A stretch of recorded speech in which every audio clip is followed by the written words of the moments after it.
parece que todo el asunto de los aranceles y Oriente Medio ha acaparado la atención de muchos expertos, muchos analistas, pero hay un tema del cual se tiene que hablar, lo que va a ocurrir en Ucrania.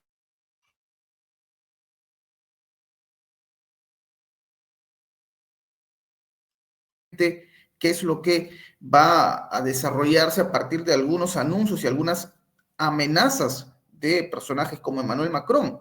Amigos, en esta conversación vamos a hablar mucho de esto y tenemos a un invitado de lujo, nada menos. Su nombre es Vuk Jankovic, espero que esté pronunciado correctamente. Él es de Serbia, un analista internacional, repetimos, un politólogo con mucha experiencia, quien nos va a dar su punto de vista sobre esta coyuntura y esta controversia en torno a Ucrania. Porque claro, muchos se preguntan, ¿cuál será el siguiente paso? Se habló de negociaciones, de un alto al fuego previo, que no se cumplió desde el lado de Ucrania. Y la pregunta es, ¿cuál es la próxima etapa? ¿Finalmente la OTAN cumplirá con estas advertencias o estas amenazas de llevar a sus tropas a suelo ucraniano de manera formal, más allá de la información que llega de especialistas occidentales? ¿Será que la OTAN oficializará su presencia en suelo ucraniano? Hay mucho para desarrollar en esta conversación y te doy la bienvenida. Gracias por estar con nosotros. Muchas gracias a ti, Enzo. Bien, más que nada vamos a desmentir estas informaciones por parte de la OTAN de que están planeando una entrada. Esto es más que nada un humo. Lo que están haciendo es plantear a las poblaciones de la Unión Europea la creación de un potencial ejército europeo. Hay que recordar que tanto americanos como rusos en su día, hace más de una década, dejaron claro que no iban a tolerar un ejército europeo, aunque es cierto que en ese momento no había un contexto de una guerra de este calibre en Europa, de esta magnitud. No se quería un ejército europeo con una industria alemana automovilística convertida en armamentística, donde Francia pondría su armamento nuclear para disuadir, para hacer este paraguas nuclear del que tanto se habla, más que nada por unas razones históricas. La última vez que tuvimos esta especie de ejército unido de Europa fue durante el Tercer Reich, y toda la arquitectura que ha habido hasta ahora, hasta el final de la Guerra Fría, fue a raíz de la victoria sobre la Alemania nazi. La OTAN en sí, primero, no tiene capacidad para participar en un conflicto de esta magnitud. No está estructurada, sus equipos de combate se basan en unos ejércitos pequeños, ejércitos tácticos. Una guerra de esta magnitud que está teniendo lugar en Ucrania, con este tipo de avances, con este tipo de frentes, primero no tienen capacidad, luego sería un enganche directo de tipo nuclear entre Occidente y Rusia. Lo que sí que ha hecho la OTAN es participar activamente en esta guerra desde otro punto, desde otro tipo de tácticas. Ha enviado voluntarios polacos disfrazados de voluntarios, en realidad eran soldados polacos. Ha habido mucho voluntario, mucho miembro del ejércitos occidentales de Europa Occidental participando activamente en Ucrania, muriendo activamente, digamos. Las bajas son impresionantes. Estamos hablando de que se habla entre 700.000 y 1.000.000 de bajas del ejército ucraniano. Le han sido destruidos 4 ejércitos. No tienen más capacidad para más ofensivas o incursiones como la de Kursk. Esta guerra prácticamente en el campo militarmente ha terminado. El ejército ucraniano sigue reclutando gente, sigue manteniendo posiciones, pero ya no tiene esta capacidad que tenía. Hay que recordar que después del ejército ruso era el ejército más grande en territorio europeo. Hincharon armamento durante 10 años a este Estado ucraniano, desde el 2014, desde Maidán. Y ahora estamos viendo cómo se amenaza por parte de Francia, de Inglaterra, de enviar tropas sobre el terreno. Las tropas ya las tienen, lo que no oficialmente, instructores de la OTAN. Los sistemas HIMARS de largo alcance ucranianos están dirigidos directamente por oficiales norteamericanos. Desde Polonia les dan las coordenadas, etc. Y una entrada en suelo ucraniano significa que eres objetivo legítimo. Entonces ellos quieren evitar eso, esas imágenes de cuerpos repatriados a países de Europa Occidental. Esta imagen no la quiere tener nadie. Sí, Aparte de que sus ejércitos pues disponen de inteligencia militar que saben a lo que realmente se enfrentan. Una cosa son los medios de comunicación que nos dan una imagen de una Rusia que tiene un ejército incapaz de avanzar, que le quedan 3 días de combustible, que utiliza microchips de lavadoras y pelea con palas. Pero la realidad es muy diferente. Correcto. Y todos esos mitos que han ido construyendo, ¿no? También a partir de la explicación del inicio del conflicto, porque claramente hay un término que se utiliza con mucha frecuencia en los medios occidentales y es referirse a la operación militar rusa como una invasión, que es una palabra que suelen utilizar ellos para hablar al respecto. Pasó algo durante la semana, Book, que generó también mucha controversia. El secretario de Estado de los Estados Unidos, Marco Rubio, llegó a Europa, entre otras cosas, para conversar con los representantes de diversos países que obviamente tienen intereses con la permanencia de Estados Unidos en la OTAN. Básicamente, Marco Rubio dijo, bueno, vamos a desmentir algunas cosas. No es verdad que Estados Unidos se va a ir de la OTAN, lo dijo, sí, fue muy directo. Es más, trató de llevar un mensaje de calma para los países miembros de la OTAN del lado europeo, ¿no? De hecho, también algo que mencionó es que hay una necesidad, una urgencia. Claramente, sí, Estados Unidos se queda en la OTAN, pero tienen que portarse con un poco más de dinero, es decir, destinar el 5% del PIB para reforzar el sistema de defensa en Europa. Un mensaje de Marco Rubio que también lanzó una frase muy polémica porque él dice, no sabemos qué pueda pasar de aquí a 2 años. ¿A qué se referiría Marco Rubio? Muchos se preguntan. ¿A la posible escalada del conflicto en Europa? Hay muchas interrogantes a propósito de eso, pero ¿cómo tomas tú, Buck, la posición de Estados Unidos en este momento? Porque claro, tienes mensajes muy marcados por parte de la administración Trump, pero por otro lado, también se habla de un incumplimiento. De hecho, María Zaharova, que es la portavoz de la Cancillería rusa, Sí. se mostró enérgica con la administración Trump luego de que Ucrania rompiese el alto al fuego previo, ¿no? Con el ataque a instalaciones energéticas. Entonces, Zaharova dijo, bueno, será quizás momento que el señor Trump pueda poner orden en el corral. ¿Y cómo ves tú la posición de Estados Unidos, Buck, en este contexto?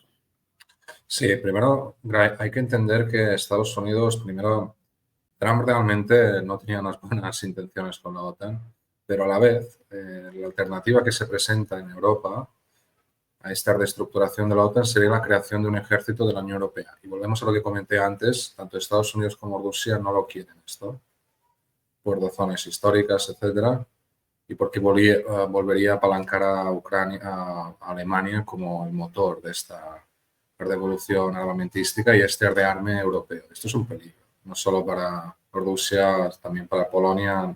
No hay muchos países interesados en este experimento del ejército europeo, del cual se lleva hablando pues 15 años, era el programa de Macron cuando llegó, etcétera. Entonces, Estados Unidos lo que está haciendo, hay que entender primero que ya estamos entrando en un mundo multipolar. Ellos entienden que los imperios cuando se sobreextienden, cuando sus ambiciones superan a sus capacidades, empiezan a decaer. Estados Unidos se ha sobreexpandido y puede ser que desde Latinoamérica pues la gente no tenga mucho esta perspectiva al ser un vecino, etcétera. Pero aquí se han demostrado dos cosas. Ya no es la primera potencia militar del mundo. Rusia es militarmente superior. Estados Unidos nunca ha participado desde la Segunda Guerra Mundial en un conflicto de este calibre. Y luego ya no es la primera industria del mundo. La primera industria manufacturera del mundo y tecnológica es China. Entonces, lo que están intentando es hacer un repliegue táctico, pero a la vez no perder el honor, ¿no? Arrastrar estas negociaciones al máximo. Ellos realmente quieren la paz y aquí lo que se ha demostrado es que una vez más la Unión Europea está totalmente tomada por unos burócratas globalistas de Bruselas, no elegidos por nadie, por cierto. Para los que no entienden la estructura de la Unión Europea, nadie escogió a esta gente, nadie la votó. Y encima están planteando este ejército europeo, un euro digital, etcétera. Se va a la supresión de los estados-nación europeos en favor de un estado, de unos Estados Unidos europeos. Entonces, Estados Unidos lo que ha entendido aquí es que primero para seguir siendo un jugador relevante, la cabeza de este conglomerado, no puede a la vez enfrentarse al globalismo actual que hay en la Unión Europea y a la vez liderar. Es algo que no puede ir de la mano. Lo que van a proponer es seguramente una reestructuración de la OTAN. Llevan tiempo haciéndolo con estas subidas de gasto en defensa del PIB. Primero se habló de un 3, luego un 3,5, luego un 5%, pero la realidad es que ellos no tienen capacidad militar para enfrentarse a Rusia. Otra cosa es que agiten este miedo a una invasión rusa de aquí un año, de aquí 2, después de Ucrania le tocará a Moldavia, después entrarán en el Báltico. Todas estas cosas han sido desmentidas por Rusia repetidas veces. Ahora están buscando unos 800.000 millones de euros para formar este ejército europeo. No le han preguntado nada a los ciudadanos europeos. Esto hay que repetirlo muchas veces. No han votado nada, tampoco votaron que se entregara material militar a Ucrania todos estos años, no solo desde 2022, cuando empezó la operación y la Federación Rusa entró en Ucrania, sino desde 2014. Crearon este ejército ucraniano y lo empujaron hacia el este, hacia el Donbass, donde se estuvo ensayando contra la población civil durante 8 años, hasta que el ejército ruso entró. Entonces aquí lo que tienen para poder seguir compitiendo es formar unos ejércitos de una Europa unida, pero la realidad es que ¿quién va a liderar esto? Otra vez Alemania, por tercera vez. Esto es inverosímil, nadie quiere esto. Uno de los escenarios sería la reconversión de la industria automovilística alemana en armamentística, volver a producir al nivel que tuvieron hace 80 años, lo cual es también bastante difícil. También hay que recordar que ya no disponen de los recursos energéticos y naturales que disponían antes del conflicto con Rusia, ya que Rusia era su mayor proveedor. Era y sigue siendo el mayor proveedor de gas y petróleo a la Unión Europea, a la misma Europa. Entonces es un poco ridículo.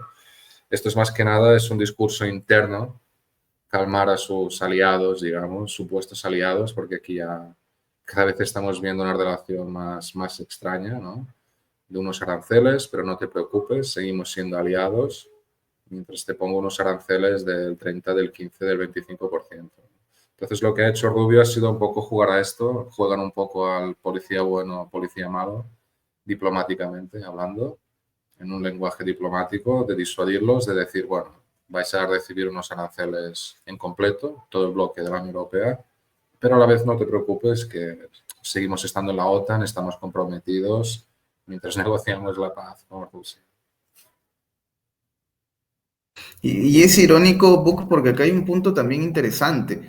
Claro, hablan mucho en Europa, los líderes europeos, entre comillas líderes, siempre yo los etiqueto de esa manera, sobre la inminente expansión de Rusia y el retorno del imperio ruso y la posibilidad de que puedan llegar hasta Berlín. En fin, hay muchas cuestiones que ponen ellos sobre la mesa y hablan mucho de esto, de la amenaza rusa, ese es el término que utilizan con frecuencia. Pero irónicamente, quien debe estar mordiéndose las uñas o comiéndose las uñas es Dinamarca por el asunto de Groenlandia, y no por Rusia, sino por Estados Unidos, que tiene que ver precisamente con este revés y cómo es que uno, cuando lee mensajes como el de Donald Trump, quien dice abiertamente vamos por Groenlandia, y de hecho su vicepresidente J.D. Vance acude a Groenlandia casi de forma provocadora, uno no encuentra respuestas altisonantes de Macron, por ejemplo, ¿no? De Starmer, no encuentra respuestas de ese nivel, porque si esto lo dijese Vladimir Putin, cosa que lo dudo, pero si lo dijese, seguramente tendríamos un terremoto mediático, ¿no? En muchos dedos acusadores contra Putin. ¿Cómo ves tú el asunto de Groenlandia, considerando estos elementos? Claro, Estados Unidos con la intención de adueñarse de Groenlandia y por supuesto el mensaje que llega desde algunos miembros de la OTAN en su momento, por ejemplo, decían, no es necesario que el señor Trump tome Groenlandia, porque entendemos que tiene que ver con las preocupaciones de los Estados Unidos por su seguridad internacional. No es necesario, señor Trump. Tal vez sería suficiente con que enviemos tropas de la OTAN a Groenlandia para que usted no se sienta acorralado o asustado por alguna amenaza, en alusión a Rusia, por supuesto.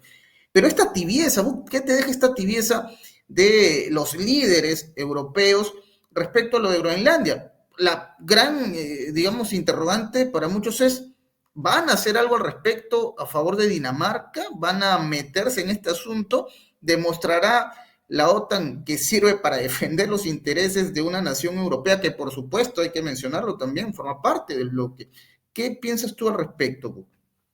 Sí, bueno, primero hay que entender un poco el calibre de estos políticos europeos, de estos líderes. Estamos hablando de que ellos, cuesta un poco entenderlo desde unas perspectivas no europeas, que alguien utilice este conflicto pues, para enriquecerse, para a la vez manipular la opinión pública, agitar una invasión rusa mientras suben impuestos injustamente, etcétera. Pero esto es el modus operandi de la política europea en los últimos años. La calidad, ya no hay grandes estadistas en Europa. Por eso también tienen un cierto miedo a estos partidos soberanistas nacionales a los que intentan pues, reprimir con este tipo de muros de contención que ellos llaman, que hemos visto lo que son cancelar a la gente que opina diferente.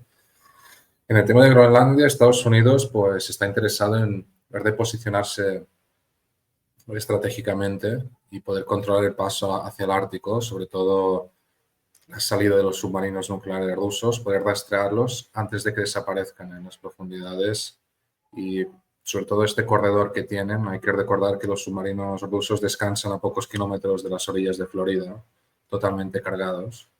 Apuntan a la costa este y oeste americana, también a Nueva York, constantemente, duermen durante todo el año en altas profundidades y en bajas profundidades están ahí. Entonces, para poder detectarlos cuando llegan, que no han podido hacer hasta ahora, o con muchas dificultades, están interesados en posicionarse de una forma mejor, también estar más cerca de Europa y tener un peso mayor. Y luego también en los futuros corredores árticos que habrá comerciales, poder posicionarse. Aquí Estados Unidos, la guerra ártica ni tan siquiera participa en ella. Está en Canadá, está Rusia y poco más. Estaba Dinamarca, por cierto, pero con Groenlandia pasaría a un segundo plano. Entonces, aquí el problema que hay, vemos una Unión Europea totalmente vasalla. Ahora intenta buscar, por el hecho de que está Trump en Estados Unidos, una alternativa, ¿no? de construirse, de posicionarse, pero hay que entender la calidad de esta gente, estos políticos de muy bajo nivel, estos burócratas que han ido dando una imagen de que bueno, son tipos de inteligencia superior en altas esferas, son simples burócratas, gente no elegida en las oficinas y aquí estamos viendo una gran erosión democrática en la Unión Europea, que era el baluarte, ¿no? Digamos, el faro de la democracia occidental, pues vemos cómo no es así. Y es lo que estamos viendo, esta confrontación entre fuerzas soberanistas. Entre ellos está, por ejemplo, Rusia, también por un lado está la política interna de Trump, pero vemos como en el exterior pues, no ha cambiado mucho esta política que han tenido hasta ahora. Entonces vamos a ver qué va a ocurrir aquí. A lo que sí que se va y está más claro, está mucho más claro, es que tanto americanos como rusos propusieron repartirse unas zonas de influencia en un mundo multipolar. Los americanos han entendido que ya no son la única superpotencia, como he recordado antes, ni militarmente, ni industrialmente o comercialmente. El primer comerciante es China, pero el primer mercado era la Unión Europea, no el americano. Entonces, aquí vamos a ir a ver si estas negociaciones de paz pueden registrar unas mejores zonas de influencia con unas fronteras definidas, sin zonas de no contacto, que no haya más conflictos en estos conflictos proxy para definir las fronteras, las zonas de influencia y darnos 2 generaciones de paz. Sería más o menos lo que se propone una América para Estados Unidos, una Euroasia para Rusia, China dominando Asia y repartirse estas zonas. Lo que veremos es dónde quedaría esta Unión Europea, que podría quedar como un extrarradio entre grandes potencias, ¿no? Un paso fronterizo. Entonces vamos a ver, esto es lo que está ocurriendo en este momento. Lo que es muy importante recordar es que lo que ocurra, es lo que han dicho Marco Rubio cuando ha mencionado estos 2 años, ¿no? Estos últimos 2 años van a definir lo que será el futuro de la arquitectura en seguridad en las próximas décadas, como ocurrió tras la primera conferencia de Yalta, cuando se repartieron el mundo, o principalmente Europa. Correcto. correcto, va a ser entonces hablamos de un futuro incierto. Y hablando de esto, del futuro que se viene, imaginamos también para Ucrania hay un futuro más allá de la realidad, más allá de las previsiones de cómo podría quedar el mapa ucraniano una vez que la operación rusa concluya.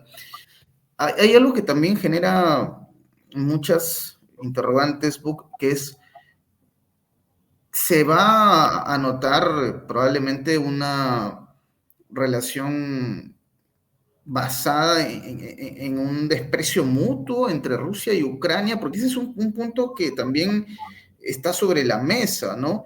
La percepción que va a tener Ucrania una vez que esto concluya y que aparentemente era una de las intenciones de Occidente, que la sociedad ucraniana ya no vea en Rusia lo que se podría haber visto antes, hablar claramente de un, digamos, una relación, entre comillas, bastante tóxica de dos naciones que podrían estar en un aspecto de ser irreconciliables. ¿Tú crees que esto finalmente es parte de los objetivos de Occidente, quebrar esta relación? Porque hay que también recordar un punto. Rusia ha intentado, digamos, llevar a cabo una serie de operaciones con mucha moderación. Hay quienes decían, oye, después de lo que pasó en el teatro de Crocus, lo que corresponde es que Rusia golpee con mucha frivolidad a Ucrania. Claramente, para Vladimir Putin también está el aspecto que hay un lazo, hay un vínculo entre Rusia y Ucrania, los une, la historia los une, son dos culturas que están unidas. Entonces, obviamente se entiende que Rusia trató de ser moderada en muchos aspectos al llevar a cabo estas operaciones, ¿no? Y eso es lo que claramente también explica el respeto que hay a estas sociedades, ¿no? Que hay mucho vínculo, mucha ascendencia de parte de algunos grupos. Entonces, a partir de eso, este conflicto va a generar un quiebre definitivo entre las naciones. ¿Cómo observas tú, Buck, el panorama post-conflicto? Sí, bueno, antes de nada, la relación entre Rusia y Ucrania ya está totalmente rota. La sociedad ucraniana lleva desconectándose desde el año 91. Desde Rusia hay que recordar este movimiento nacionalista de tipo chauvinista, xenófobo, hacia los rusos, pues nació en Lvov, en la parte occidental, en la provincia de Galicia. En la parte occidental ucraniana, el idioma ucraniano en sí era un idioma secundario en Kiev, no es considerado un idioma académico como es el ruso, pero poco a poco, a partir del año 2000, se fue expandiendo toda esta historia. Recordemos la Revolución Naranja que hubo en Ucrania antes de 2014. Y aquí poco a poco se fue fomentando un clima rusófobo en Ucrania que nunca llegó a calar en el este del país, porque es étnicamente ruso, tampoco en Crimea, donde los rusos son mayoritarios, pero se fue expandiendo en las nuevas generaciones, en la nueva cultura ucraniana. Hay que recordar, Ucrania es un estado artificial formado por diferentes zonas que recibió en diferentes épocas históricas. La primera vez que existe es en el año 91 como una nación soberana, aparte del estado satélite de la Alemania nazi que existió en la Segunda Guerra Mundial. Nunca antes ha existido. Ucrania significa frontera. En idioma ruso, en eslavo antiguo, era el paso fronterizo del Imperio Ruso, de los cosacos, ¿no? Entonces, el futuro pasa por liberar las zonas desde la perspectiva rusa, por rusohablantes, étnicamente rusas, y formar una barrera hacia esta Ucrania reaccionaria y que podría ser foco de ataques terroristas en el futuro, movimientos reaccionarios, un nacionalismo de tipo chauvinista, no patriótico, ¿no? Xenófobo, y no cabe ninguna duda de que aquí los británicos estarían muy interesados en participar en este tipo de operaciones antirrusas, ¿no? El futuro de Ucrania es muy negro, ha perdido una gran parte de su población, ya no es viable como un Estado soberano, ya ha dado sus recursos a entidades extranjeras, está en guerra, ningún ejército moderno puede absorber 1 millón de bajas. Esto es un golpe muy duro demográficamente para un estado, para cualquier estado del mundo. Y yo creo que lo más sensato sería pues buscar una separación fronteriza sensata, que sea real sobre el terreno y que no dé lugar a un conflicto congelado que podría estallar en el futuro. Sí, ese es el detalle también que mencionas, que es alarmante, ¿no? Ucrania, cómo queda Ucrania, y sobre todo Zelensky, de quien no hemos hablado mucho, pero que también forma parte de esta ecuación, y por supuesto las miradas están puestas sobre él y su futuro, ¿no? Que para muchos, si hay un bloque que está realmente enfadado con él, es un sector de la propia Ucrania, que incluso pone en alerta la seguridad de este personaje que se dice, informado un recuerdo del medio Sargrad TV, que era custodiado por tropas inglesas. Es algo inédito, una de las tantas informaciones que llega desde Ucrania y desde Rusia, ¿no? Pero Zelensky, el futuro de Zelensky también es una incógnita, ¿no? Porque, a ver, hace algunos días, María Zaharova, la cito nuevamente, hablaba de ya una dictadura en Ucrania, más allá de que Zelensky se mantuvo de modo ilegítimo, inconstitucional, eso ya se sabía, pero Zaharova añade un elemento y dice, no solamente es que Zelensky se ha quedado en el poder, sino que a través de la Rada Suprema y algunos proyectos de ley, está legitimando el uso de la fuerza contra los protestantes. Es decir, si el día de mañana hay alguna revuelta en la interna ucraniana y quieren deshacerse de este señor, lo más probable es que terminen muertos. Sájarov advirtió esto, dijo es una dictadura, ya Ucrania en sí es una dictadura, independientemente de lo que pueda decir Donald Trump, de lo que pueda decir Macron, ¿no? Sobre la posibilidad de que haya o no haya elecciones en Ucrania. Sájarov dice, esto ya es una dictadura, ojo con eso, o sea, no se sabe hasta qué punto va a ser realmente sencillo que Zelensky deje el poder. Entonces, esa es otra interrogante. ¿Cómo ves tú el futuro de este personaje de Volodymyr Zelensky, que tiene muchos, pero muchos, como decimos acá en Perú, muchos anticuchos, muchos asuntos que tiene que resolver y que por supuesto se ha ganado muchísimos enemigos? Sí, bueno, personajes como Zelensky han existido en la historia, nunca de este perfil, ¿no? Es la primera vez que tenemos a un actor. Occidente, principalmente Estados Unidos y Gran Bretaña, tienen un gran historial en utilizar a cierta gente y una vez cuando han cumplido su función, tirarlos a la basura, hablando claro, directamente. Entonces no sería muy extraño de que acabe así este personaje, seguramente se escape al exilio, apareció de la nada, ganó, hay que admitirlo, unas elecciones democráticas con la esperanza, con un discurso de que iba a traer la paz, de que iba a negociar perdón, con los rusos y que iba a aceptar los acuerdos de Minsk II. Ya hemos visto cómo ha acabado. Técnicamente están en una dictadura, en una junta militar. Están adaptando a la gente en las calles, reclutando a gente de 18 años. Están ya hablando de reclutar mujeres. Hasta niños de hasta 16 años se está hablando ya. Mientras pide dinero, no para de pedir fondos. Entonces estamos viendo ya desde una perspectiva militar esto ya se ha perdido. Tendría que reconocer estos territorios como parte de Rusia y firmar la paz, pero hay que recordar que Volodymyr Zelensky no es ni étnicamente eslavo, no es ni ruso ni ucraniano. Entonces es un personaje al que han posicionado en esta posición para cumplir una función. Ya hemos visto por su función, por eso tienen tanto miedo de estos acuerdos de paz, porque una vez se establezcan, ya no hay necesidad de tener a este personaje en el poder. Así es. Futuro de Zelensky casi escrito, ¿no? En tinta o letras de sangre. Tú hablaste de algo interesante también, entre todas las cosas interesantes que he mencionado, pero hay algo que me llamó mucho la atención, que es China.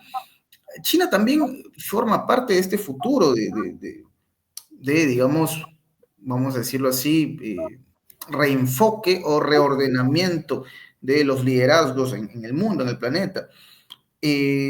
Para muchos, Trump tiene una intención muy marcada, que es que Rusia y China vayan de manera progresiva alejándose, o mejor dicho, su intención clara es, oye, tengo a China como uno de mis objetivos en el plano comercial y me sería beneficioso llevarme bien con los rusos. A ver, Trump seguramente habla de aquellos anhelos en su momento, y esto es algo reconocido, incluso en Rusia se planteó la posibilidad de pertenecer a la OTAN, hablamos de hace varias décadas, ¿no? Y No. hasta se hablaba de una intención de Rusia de, digamos, llevar la fiesta en paz con Estados Unidos, ¿no? Una intención muy marcada. Ahora, Trump quizás apelando a estos aspectos de algún momento en la línea del tiempo, aparentemente tiene esta intención de llevarse muy bien con Putin, de obviamente restablecer el vínculo, ya lo ha marcado el propio J.D. Vance, su vicepresidente, que quieren abrir un nuevo capítulo con Rusia, pero obviamente también está la situación que involucra a China, porque no olvidemos el BRICS. Entonces, ¿va a generarse una paradoja para ti, Book, respecto a esto? O sea, Trump tratando de seducir a Rusia, pero con una intención muy clara de que Rusia y China se vayan alejando progresivamente. ¿Cómo ves tú esta ecuación? Bueno, este alejamiento entre Rusia y China está solo en sus cabezas. Tanto rusos como chinos han dejado claro que sus lazos son más que sólidos y son para un futuro largo. Comparten frontera, entonces su intercambio comercial, energético, materias, no para de aumentar. Uno necesita a otro, se complementan, sobre todo en materia de seguridad, y han entendido que estando juntos pues están mejor. Hay una gran perspectiva de futuro y lo que no van a hacer es caer en un tipo de cálculos geopolíticos que vengan desde Estados Unidos cuando le han organizado un conflicto a Rusia y otros más que están planeando alrededor de China. Entonces, hay que dejar claro aquí un tema que has mencionado antes, el tema de que hace unas décadas Rusia incluso ofreció entrar en la OTAN. Esto no es correcto. Putin hizo un amago tras la conferencia de Múnich cuando dijo públicamente que, bueno, nos podríais aceptar en la OTAN y al cabo de unos minutos en la pausa rápidamente volvió Clinton tras ser asesorado por el equipo que lo rodeaba de que no, que ni de broma. Entonces su intención era sacarlos a relucir un poco, dejar claro de, mirad, no somos nosotros aquí el problema es esta gente, ¿no? Entonces, vamos a ver, el futuro entre China y Rusia está más que sellado, no va a haber una separación, no va a haber una confrontación, no va a haber una colonización china de Siberia y este tipo de propaganda que han ido estableciendo en lo que se ha oído en Occidente. Son estados muy serios, muy bien organizados y no tienen nada que ver con este tipo de cultura de agresión constante. Hay un respeto al derecho internacional y sí que es cierto que China no está interesada en ningún tipo de conflicto. China no ha tenido conflictos en muchas décadas armados de gran capacidad, de gran calibre. Entonces, China quiere participar en un intercambio comercial. También con Estados Unidos, lo han dicho más de una vez. El problema aquí es que cada vez son menos los productos interesantes que vengan de Europa Occidental que no existan ya en Asia, etcétera. Entonces, cada vez es menos atractivo el mercado europeo tener a un gigante que no ha parado de agredir a naciones soberanas por el mundo mientras te presentaba una democracia liberal, etcétera. Entonces, a la hora de comerciar con China, China no tiene este tipo de bloqueos ideológicos. No le importa qué ideología tengas, mientras cumplas los tratados vas a ser tratado igual. Y esto es algo que cuesta entender desde la perspectiva de estas antiguas potencias colonizadoras. Y válida la aclaración, porque claramente hay mucha información que uno a veces desde esta parte del mundo absorbe, ¿no? Y es válido el punto que mencionas, ¿no? Que entra seguramente en estos acápites, estos asteriscos de poder transparentar las cosas. Es un punto interesantísimo. Ahora, hablamos también de algo importante en toda esta ecuación, la Unión Europea. Hay quienes han dicho, expertos que vaticinan un derrumbe de un proyecto fracasado que incluso podría desaparecer. Estamos hablando de la Unión Europea, nada menos, ¿ah? La Unión Europea. ¿Cómo ves tú ese futuro, Book? Considerando la situación económica de Europa, este bloque, ¿tiene las horas contadas como algunos se atreven a afirmar? ¿Cómo ves tú ese futuro para el viejo continente? Bueno, el viejo continente es más que la Unión Europea.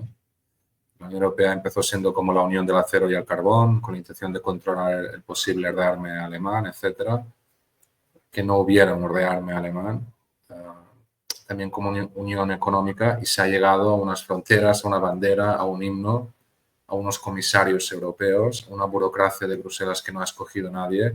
Me gustaría recordar y remarcar que las naciones europeas, su comercio depende directamente de Bruselas. O sea, ya no comercian entre un Estado y otro.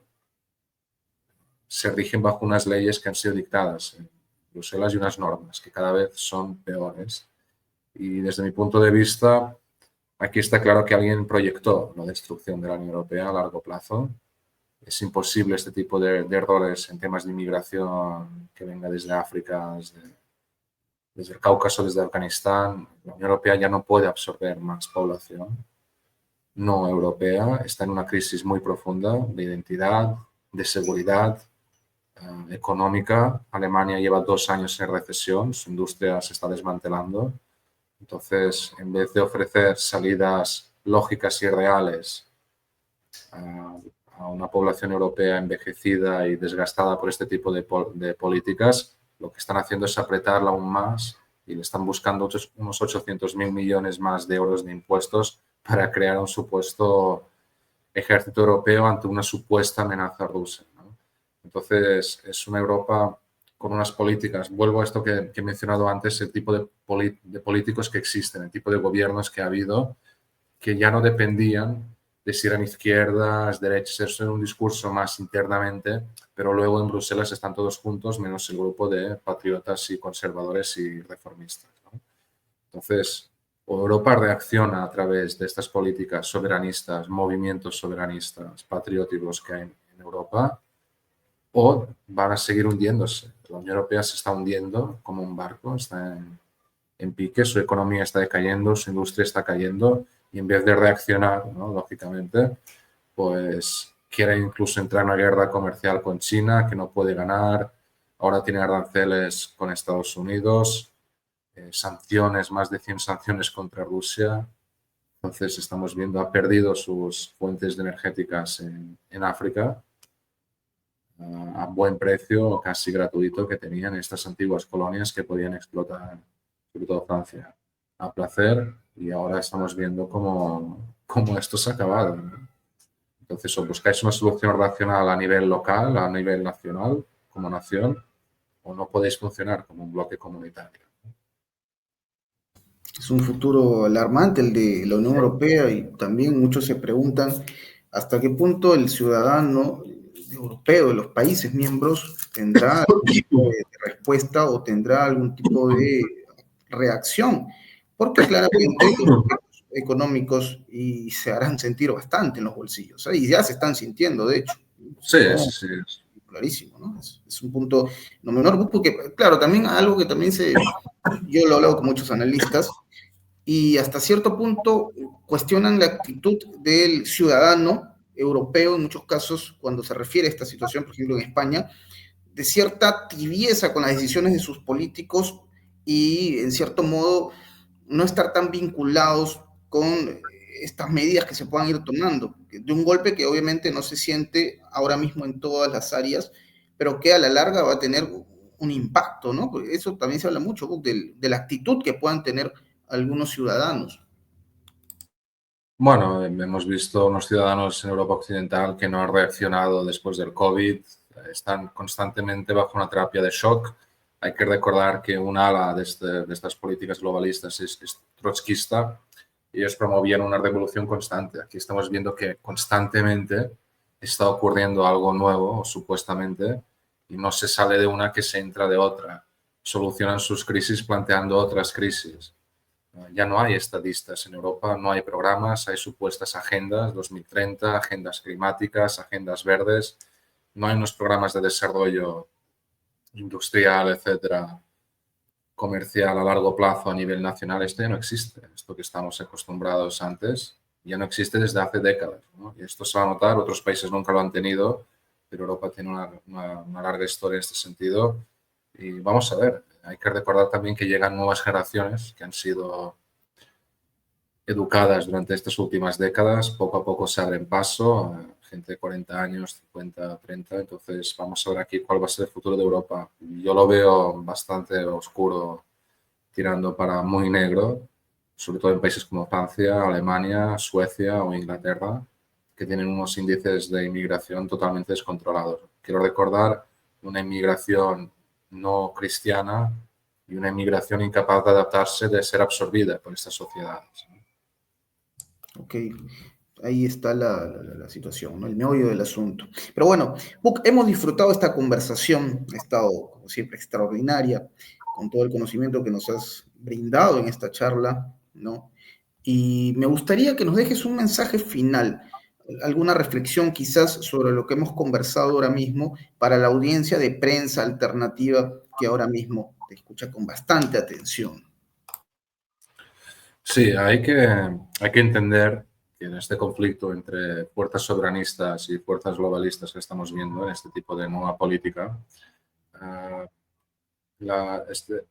hay que entender que ellos, desde el polo globalista en Bruselas, están improvisando constantemente. Ellos no tienen un programa serio y visto desde vosotros, desde una perspectiva Latinoamérica, más soberanía, también pasar por una industrialización que pueda ser garante de esa soberanía, ¿no? Europa nunca volverá a ser lo que ha sido antes, esto está muy claro.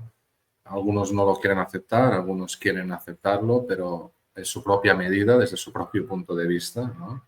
Tergiversando un poco lo que es la realidad. Y estamos viendo como hasta que no se acepten las cosas como son, racionalmente, puestas sobre la mesa, viendo la realidad en el campo de batalla en Ucrania, en la guerra comercial, etcétera, no se puede, con discursos ideológicos, no se solucionan problemas locales y nacionales. Es un mensaje de mucha conciencia, ya lo saben, querido público de Prensa Alternativa. Bueno, hemos tenido a Vuk Jankovic en una conversación extraordinaria, a quien le agradezco por estar en esta charla y que esperemos podamos tenerlo pronto nuevamente en nuestro espacio. Vuk, te quiero agradecer y te mando un fuerte abrazo a la distancia y también al público. Gracias por estar conectados con nosotros. No olviden suscribirse a Prensa Alternativa, comentar, compartir, darle me gusta al video, que eso ayudará a que este tipo de contenido llegue a mayor audiencia. Mi nombre es Enzo Anchante, amigos. Nos despedimos. Hasta la próxima. Muchas gracias, Enzo.